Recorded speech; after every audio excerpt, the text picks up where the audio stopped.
எல்லாருக்கும் வணக்கம். உப்பு இது ரொம்ப அற்புதமான ஒரு பொருள். இதனோட பயன்பாடு பற்றின ஒரு சில சின்ன இன்ஃபர்மேஷன்ஸ் உங்களுக்காக. பொதுவாக உப்பில்லா பண்டம் குப்பையிலேன்னு சொல்லுவாங்க. அதே சமயம் உப்பு இல்லாமல் எந்த பொருளையும் எடுத்துக்கவும் முடியாது. உப்பு அதிகமாக எடுத்துக்கக்கூடாது. அதே சமயம் இப்போ நீங்கள் ஸ்வீட்ஸ் எல்லாம் பண்ணும்போது அதில் ஒரு சிட்டிகை கல்லுப்பு சேர்த்துக்கிட்டிங்கன்னா உங்களுக்கு அந்த உணவு இன்னும் ஸ்வீட்னஸ் ஜாஸ்தியாக இருக்கும்.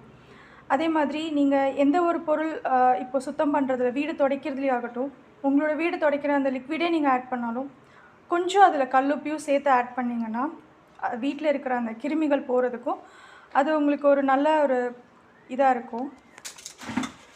அதே மாதிரி இப்போ நம்ம துணி துவைக்கும்போது அந்த துணி துவைக்கிற லிக்விடோடு சேர்த்து கொஞ்சம் உப்பையும் சேர்த்து நம்ம போட்டுக்கிட்டோம் அப்படின்னா நம்ம அந்த துணியில் இருக்கக்கூடிய அந்த இன்ஃபெக்ஷன்ஸ் அது எல்லாமே உங்களுக்கு அதில் போயிடும்.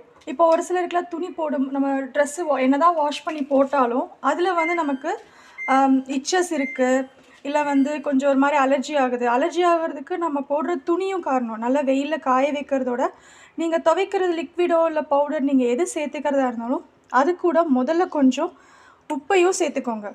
கொஞ்சம் உப்பையும் சேர்த்துட்டு நீங்கள் என்ன லிக்விட் ஆட் பண்ணுறீங்களோ அந்த லிக்விடையும் ஆட் பண்ணிக்கோங்க. அது கூட அதுக்கப்புறமா நீங்கள் துவைச்சி அதை நல்லா காய வச்சு பாருங்கள், உங்களுக்கு ஸ்கின் அலர்ஜிஸ் எதுவுமே வராது.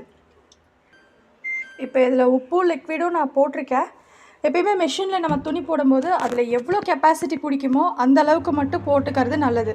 இப்போ இது நான் லிக்விடும் உப்பும் போட்டு ஜஸ்ட்டு நான் ஒரு நிமிஷம் இதை நான் இதை மிக்ஸ் பண்ணிக்க நான் விடுறேன். அதுக்கப்புறம் நம்ம இதில் துணியெல்லாம் ஆட் பண்ணிக்கலாம்.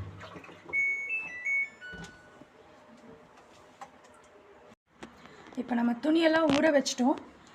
ஒரு 1 ஹவர் இது கொஞ்சம் ஊறட்டும்.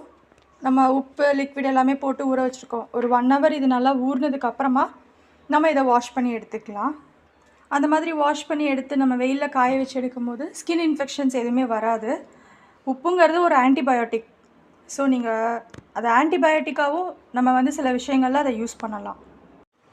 பழங்கள் காய்கறிகள் எதுவாக இருந்தாலும் உப்பு தண்ணி கலந்த தண்ணீரில் ஒரு 2லேருந்து 5 நிமிஷம் அதை ஊற வச்சுட்டு அதை கழுவிட்டு நீங்கள் பயன்படுத்தி பாருங்கள், இன்னும் நல்லாயிருக்கும். என்னோடய இந்த தகவல் உங்களுக்கு பிடிச்சிருக்குதுன்னு நினச்சிங்கன்னா ஷேர் பண்ணுங்கள். உங்களோட கருத்துக்களையும் கமெண்ட் பண்ணுங்கள். நன்றி.